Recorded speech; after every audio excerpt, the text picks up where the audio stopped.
अस्सलाम वालेकुम सर। कैसे हैं वालेकुम सर? अस्सलाम। सर आज का क्वेश्चन ये है कि घरों में अमूमन जो झगड़े होते हैं, सही है। भाभीियों में, अच्छा। बच्चों की वजह से जो लड़ाइयाँ होती हैं, उसकी क्या मेन रीज़न होती है? क्यों बच्चे तो आपस में लड़ झगड़ के फिर एक जैसे हो जाते हैं, और जो आपस में भाई होते हैं वो भी नाराज़ होकर बैठे होते हैं। ठीक है, सास और बहुएं भी नाराज़ होकर बैठी होती हैं। सही है। और सबसे बड़ा, दोनों, आप जिसे कहने के देवर भाभी, वो भी नाराज़। और आपका मतलब है कि जो घरों में जो लड़ाइयाँ। अच्छा, आपका जवाब देने से पहले ना मैंने कुछ दोस्तों से वादा किया था। एक यूट्यूब का चैनल है फ्री कुरान एजुकेशन, और गालबन दुनिया में ये सबसे बड़ा चैनल है कि जिसमें एनिमेशन के ज़रिए बच्चों को और बड़ों को कुरान की तालीम दी जाती है, और ये फ्री है बिल्कुल। फ्री? हाँ, फ्री कुरान एजुकेशन। तो आप लिखेंगे फ्री कुरान एजुकेशन। तो मेरे दोस्तों ने मुझे कहा था कि इसका ज़रूर जिक्र कीजिएगा, और वो इसलिए कि इसके ज़रिए से कुरान घर घर इंशाल्लाह पहुँचेगा। तो वो आपके सवाल का जवाब देने के से पहले मैं चाहता था कि मैं दोस्तों के साथ ये बात शेयर कर लूँ। अच्छा, आपका जो सवाल है जिसको मैं समझाऊँ वो ये है कि जो डोमेस्टिक लड़ाइयाँ होती हैं घरों के अंदर, लड़ाई तो नहीं कहना चाहिए, एक डिफरेंस ऑफ ओपिनियन होती है, झगड़े होते हैं, वो कंबाइंड फैमिली की वजह से, जिसमें 3-4 भाई इकट्ठे रहते हैं, फिर उनकी बेगमें होती हैं और बच्चे आपस में लड़ते हैं, फिर छोटी सी बात के ऊपर एक तनाज़ा हो जाता है, फिर वो काफ़ी सारे डिफरेंसेस हो जाते हैं। इनकी वजूहात तो वही हैं जो कि किसी बाहर दफ्तर में लड़ाई की वजूहात हैं, या किसी भी और बाहर मोहल्ले में लड़ाई की वजूहात है। लेकिन अगर हम इसको गौर से देखें तो हर शख्स की अपनी इनसिक्योरिटीज़ होती हैं, हर बंदे की अपनी शॉर्ट कमिंग्स होती हैं। अच्छा, जब 3 ख़ानदान इकट्ठे रह रहे हैं और हमने उसको एक तरह से मसनूई तौर पर एक ख़ानदान बनाया हुआ है, क्योंकि जब एक बंदे की शादी हो जाती है ना तो उसका एक अपना एक डोमेन बन जाता है छोटा सा, तो हम इन तमाम सब डोमेन्स को इकट्ठा करके हमने एक बड़ा डोमेन किया।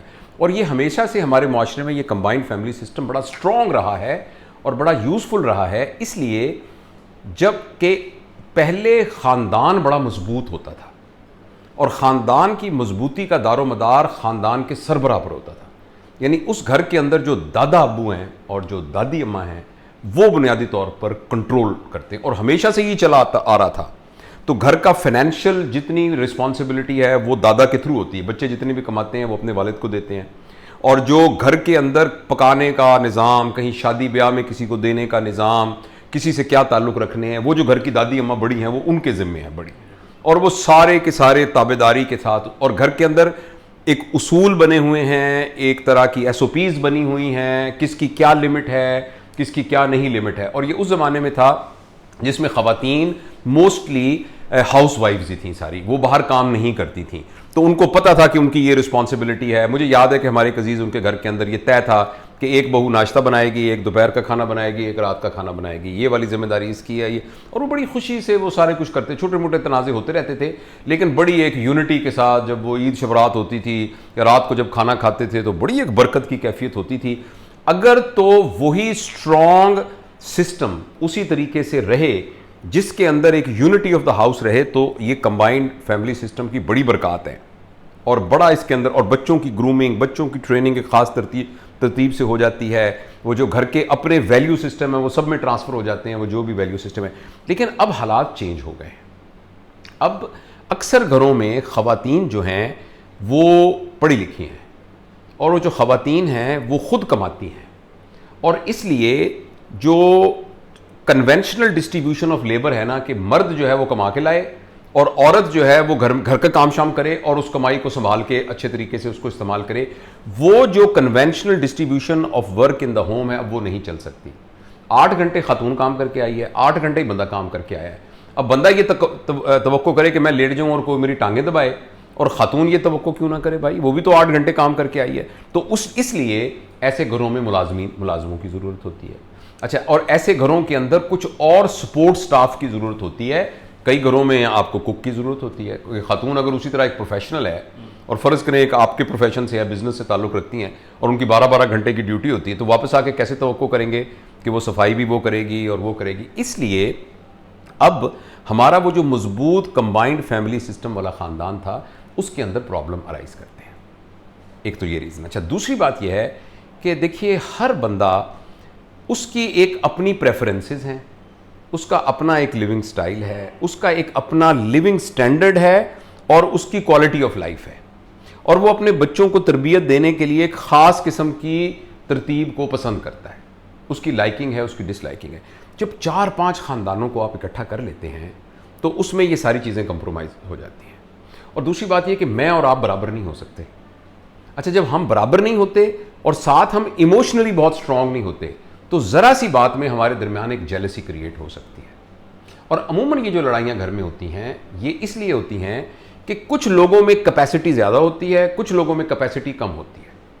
तो उनकी जब कैपेसिटी के दरमियान डिफरेंस होता है वो उनके अंदर डिप्रेशन, उनके अंदर एंजाइटी और उनके अंदर, जिसके नतीजे में उनके अंदर फिर एग्रेशन और गुस्सा पैदा होता है। और गुस्से के अंदर फिर मुंह से कोई बात निकल जाती है, और मुंह से निकली हुई बात जो है वो एक आग की तीली होती है। वो होती तो छोटी सी तीली है मगर वो पूरे घर के अंदर जो है वो एक आग लगा देती है। तो इसलिए हम ये, इसका हल क्या है मैं तो ये समझता हूँ, हल तो ये है कि या तो दोबारा से वो ख़ानदान का सिस्टम इवॉल्व किया जाए जिसमें आपके पास कैपेसिटी, फिजिकल कैपेसिटी घर के अंदर बड़ी हो, जिसमें हर शख्स इकट्ठा भी रह रहा है और अलग भी रह रहा है। यानी हर एक का एक अपना यूनिट है, वो अपना खाना पकाना अलग करता है लेकिन वो इकट्ठे एक छत के अंदर सारे रह रहे हैं, और घर का एक बुजुर्ग है जिसके रहते। या तो ये किया जाए और घर की SOPs बनी हुई हो, सारी की सारी SOPs बनी हुई हो, और सबके साथ ये तय किया हो कि कितने कितने किसी के मामले में इंटरफियर करना है, फिर तो ये इकट्ठा रह सकता है। अदरवाइज मेरी ज़ाती अंडरस्टैंडिंग ये है कि जितनी जल्दी हो सके जो ही आप बच्चों की शादियां करें उनको एक ऑनरेबल तरीके से, प्रॉपर तरीके से सेपरेट कर दिया जाए। देखिए, एक ज़माने में ये होता था कि बच्चा, एक बाप की दुकान है, उसके 4 बच्चे हैं, तो इंडिपेंडेंट वो नहीं भी कमा रहा तो फिर भी शादी कर दो, उसकी कोई बात नहीं, घर में से खर्चा सारों का आ ही रहा है ना, तो वो भूखा तो नहीं मरेगा। और 20 बच्चे को देने का सबका निज़ाम एक जैसा ही है। तो और कुछ लोग जिन्होंने SOPs बनाई होती थी वो ये करते थे, जैसे हमारे एक दोस्त हैं, उन्होंने ये किया हुआ है कि उनका काफ़ी बड़ा बिजनेस है कि 1-1 लाख रुपया 4 बच्चों को मैं दे देता हूँ। उसके अलावा ये घर के सारे अखराजात जो हैं ये सारे के सारे कॉमन पूल में से आएंगे। ये 1-1 लाख उनका बड़ा बिजनेस है। इसलिए अगर किसी का छोटा फ़र्ज़ करें, वो कहे 20-20 हज़ार में खर्चा दे रहा हूँ लेकिन ना आपने बिजली का बिल देना है, ना आपने कुछ और देना है, ना बच्चों की फीसें देनी है, ना, तो या तो इस तरह की कोई SOPs बनी हो। फिर अदरवाइज जितनी जल्दी हो सके ये घरों की लड़ाइयों और झगड़ों का बेस्ट सोल्यूशन ये है कि आप एमिकेबली उन बच्चों को सेपरेट कर दें।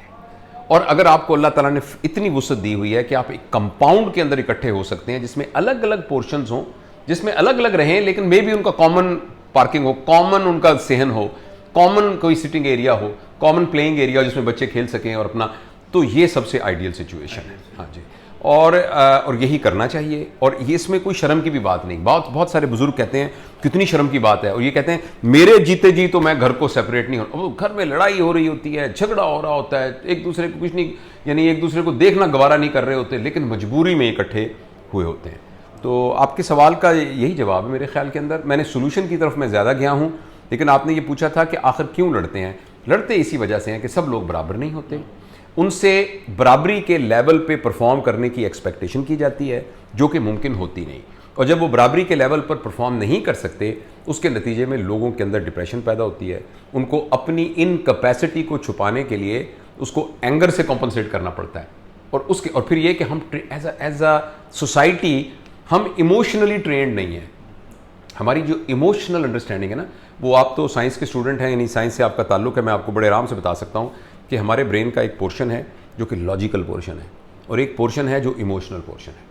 और हमारा जो ब्रेन है ना वो इतना हार्ड वायर हुआ है कि ये वायरिंग चेंज नहीं हो सकती, ये पक्की वायरिंग है। जब भी कोई एक्शन होता है तो हमारा पहला रिस्पॉन्स होता ही इमोशनल है, हमारा पहली रिस्पॉन्स होती ही इमोशनल है। आप अंदर आए और आके मुझे गाली दें तो अब देखें मैं आगे से क्या करता हूं आपके साथ, वो पहली रिस्पॉन्स ही हमारी इमोशनल होती है। लेकिन जिन लोगों की इमोशनल इंटेलिजेंस हाई होती है ना, वो ये जो इमोशनल ब्रेन है ये लॉजिकल ब्रेन के साथ कम्युनिकेट करने लग जाता है। और इनफैक्ट अगर किसी को समझाया जाए कि इमोशनल इंटेलिजेंस है क्या, वो यही है the level of communication between an emotional brain जो कि एमिगडाला है एंड द लॉजिकल ब्रेन जो कि प्रीफ्रंटल गायरस है। इनके दरमियान जितनी कम्युनिकेशन ज्यादा होगी उतनी इमोशनल इंटेलिजेंस ज्यादा होगी। तो होता यह कि हम में से अक्सर की इनसे बोलचाल बंद है। लॉजिकल ब्रेन की इमोशनल ब्रेन के साथ कोई गुफ्तगू का मौका ही नहीं है। तो इसलिए जब वो इमोशनल आउटब्रस्ट होता है, अच्छा फिर दूसरी बात यह कि हम इस बात के ट्रेंड नहीं हैं कि हम फिक्रे में से मफहूम को तलाश करें। आप मुझसे उम्र में छोटे हैं, लेकिन आप मुझसे बहुत नाराज हुए और आपने कहा मेरा दिल चाहता है मैं आपकी टांगें तोड़ दूं। अच्छा, अब यह है कि असल में आपने कभी जिंदगी में किसी की टांगें नहीं तोड़ी, ना आपको तोड़नी आती हैं, ना आपकी नीयत थी मुझे तोड़ने की, ना आपने मेरी टांगें तोड़नी थी। असल में आप ये कह रहे थे कि मैं इतना बेबस हो गया हूं कि मुझे समझ नहीं आ रहा मैं क्या करूं, मैं आपसे इतना नाराज हूं, आप ये कह रहे हैं। अच्छा, मैंने उसमें से ये समझा है कि ये अब मेरी टांगें तोड़ने लगा है, और आज से 50 साल के बाद भी जब नजर आएंगे ना, तो मैं कहूंगा ये जो नजर आ रहा है ना बंदा, ये था जिसने कहा था मैं तुम्हारी टांगें तोड़ूंगा, हालांकि आपका ये मतलब नहीं था। अब वो जो मतलब था वो समझ लूं तो मैं आपसे लड़ूंगा। जब अगर मुझे ये समझ में आ जाए कि यार ये ऐसे मेरे छोटे भाइयों की तरह है, और ये मुझे कह रहा है असल में कि मैं इतना ज्यादा आपसे डिसअपॉइंटेड हूं, मेरी आपसे इतनी तवक्को थी, आपने ये जो किया है इसका मुझे समझ नहीं आ रहा मैं क्या करूं, तो मैं नाराज होने की कहूंगा यार मैं तुम्हें समझाता हूं क्या बात है, तो इमीडिएटली आपका स्टांस ही चेंज हो जाएगा। तो इसलिए अगर ये हमारी कोई बहनें बेटियां सुन रही हैं और घर में किसी आपकी नंद और या किसी दिरानी या जेठानी ने कोई ऐसी सख्त बात की और उन्होंने कहा कि तुम तो मुझे जहर लगती हो, मेरा दिल चाहता है तुम्हारे मैं बाल नोच लूं, तो आप उसने कभी भी आपके बाल नहीं नोचने। आप ये अंदाजा लगाने की कोशिश करें कि वो एक्चुअल उसकी फीलिंग क्या है, और इसी का नाम इमोशनल इंटेलिजेंस है। अगर हमारी, और ख़ास तौर पे ये जो गालियां हैं ना, वल्गर गालियां, ये तो आग है, ये आग। देखें ना, किसी को खुदा ना खास्ता उसकी वालदा या बहन के बारे में एक मुगल्लज़ बात करते हैं, तो जिस एक्ट की तरफ वो इशारा कर रहा है, ऐसा एक्ट करना ना उसकी नीयत है, ना उसने करना है, ना उसके अंदर कैपेसिटी है, ना वो कर सकता है, ना उसने करना है, लेकिन दूसरा बंदा उस पर उसको कत्ल कर सकता है,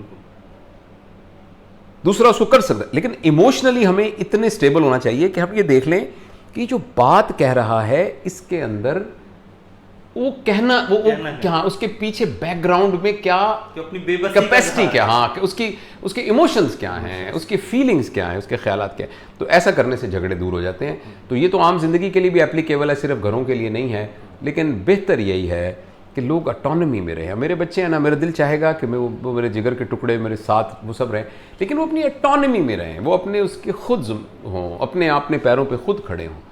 तो ये मेरा ख्याल है, टूटा फूटा ये जवाब है जो मेरे समझ में। Thank you. नहीं sir, thank you very much. Thank you.